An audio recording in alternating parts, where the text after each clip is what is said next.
यह मछली जब भी दिखाई देती है कुछ बुरा होता है। 2025 में ये ऑरफिश मेक्सिको के एक आइलैंड प्लाया एल क्यूमाडो के किनारे कुछ बीच गोअर्स को दिखी। तब से ये मछली मेन वर्ल्ड स्ट्रीम मीडिया में छाई हुई है। A dead, rare oarfish washed up on a beach in ये ऑरफिश तलवार जैसी दिखती है, लेकिन लोग मानते हैं कि जब भी यह मछली पानी से बाहर आती है तो अपने साथ तबाही लाती है। लेकिन ऐसा क्यों है? क्या आपने 2011 में जापान में आए डिजास्टर्स के बारे में सुना है? जब भी कोई ऑरफिश सतह पर आती है उसके बाद कोई ना कोई डिजास्टर आता है। लेकिन 2011 में जापान के किनारों पर करीब 20 ऑरफिश देखी गई थीं और तभी टोहोकू अर्थक्वेक और सुनामी ने एक साथ जापान को तबाह कर दिया था। यह डिजास्टर इतना डिस्ट्रक्टिव था कि इसमें लगभग 20,000 लोग मारे गए। ये जापान के इतिहास का सबसे बड़ा भूकंप था, with a magnitude of 9.1 hectare scale.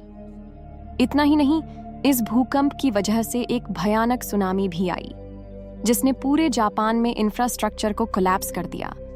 इसके अलावा इस सुनामी के कारण जापान के फुकुशिमा न्यूक्लियर प्लांट से रेडिएशन लीक भी होने लगा, जिससे यह डिजास्टर और भी डिस्ट्रक्टिव हो गई। और इस रेडिएशन एक्सपोजर में आने के कारण 2000 लोग लंग कैंसर से मर गए। चेरनोबिल के बाद यह दुनिया की सबसे बड़ी न्यूक्लियर डिजास्टर था।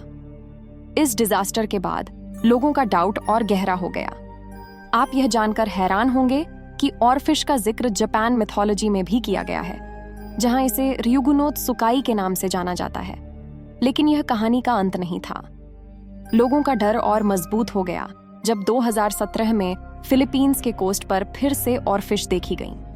And guess what? 6.7 मैग्नीट्यूड का भूकंप सीधे फिलीपींस को हिट किया। भूकंप आए हुए एक हफ्ता भी नहीं हुआ था कि फिलीपींस के ओमेन रीजन के ज्वालामुखी अचानक एक्टिव हो गए। कुछ स्पेसिमेंस के अनुसार उन ज्वालामुखियों के पास भी ऑरफिश देखी गई थी। और 2025 में ये ऑरफिश एक बार फिर मेक्सिको के प्लाया एल क्यूमाडो आइलैंड के पास देखी गई है। पिछले 2 विनाशकारी घटनाओं को देखने के बाद पूरी दुनिया इस डर में है कि अब मेक्सिको में क्या होगा, और उनका डर सच होता हुआ दिख रहा है, क्योंकि कैलिफोर्निया में पहले ही 3 माइनर अर्थक्वेक रिकॉर्ड किए जा चुके हैं। यही कारण है कि पूरी दुनिया ऑरफिश के बारे में चर्चा कर रही है।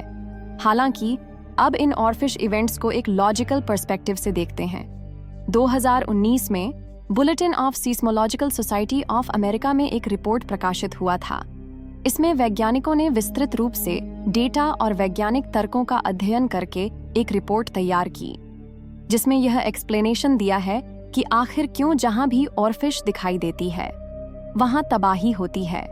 यह एक डीप वाटर में रहने वाली फिश है जो आमतौर पर 1000 मीटर अबव डेप्थ में डीप ओशन में रहती है। ये ज्यादातर ट्रॉपिकल रीजन्स में पाई जाती है। इस मछली के बारे में वैज्ञानिकों को भी ज्यादा जानकारी नहीं है, लेकिन एक रहस्यमयी बात यह है कि अगर किसी ऑरफिश को अच्छा एनवायरनमेंट और सफिशिएंट न्यूट्रिशन मिले तो यह जितना चाहे उतना बढ़ सकती है। अब तक की सबसे बड़ी ऑरफिश 7 फीट लंबी रिकॉर्ड की गई है, जिसे यूएस नेवी ने पकड़ा था, और साइंटिस्ट अभी तक इसका रीजन फाउंड नहीं कर पाए हैं। इसके अलावा कि इसे पहली बार मेडिटेरेनियन सी के पास देखा गया था। 2025 में कैलिफोर्निया में एक 12.25 फुट लंबी ऑरफिश का रिकॉर्ड किया गया वीडियो वैज्ञानिकों के लिए यह रिसर्च का कारण बन गया कि इतनी बड़ी मछली शैलो वाटर में क्यों आना चाहेगी। सबसे पहला कारण है पानी प्रदूषण। ग्लोबल वार्मिंग और केमिकल डंपिंग की वजह से पानी की तापमान और पर्यावरण दोनों खराब होते जा रहे हैं। इससे पानी की दबाव में व्यवधान पैदा होती है, जिससे धीरे धीरे ऑरफिश के ऑर्गन्स कोलैप्स कर देते हैं। दूसरा कारण है प्रेडेटर अवॉइडेंस। यूजुअली ऑरफिश को शॉर्ट फिन माको शार्क और स्पर्म वेल से खतरा रहता है। लास्ट रीजन है रिंग ऑफ फायर। ये एक ऐसी जियोग्राफिकल रिंग है जहां भूकंप आने की संभावना सबसे ज्यादा होती है, और मैंने जिन देशों के एग्जाम्पल्स दिए हैं वे सभी रिंग ऑफ फायर के अंडर में आते हैं। हालांकि साइंटिस्ट्स यह भी मानते हैं कि ऑरफिश के पास कोई ऐसा सीक्रेट बायोमैकेनिज्म हो सकता है जिससे यह क्लाइमेट डिजास्टर्स को ट्रैक कर सकती है। आपको क्या लगता है? अगर यह सच हुआ तो ऑरफिश से जुड़ी सभी कहानियां सच साबित हो जाएंगी।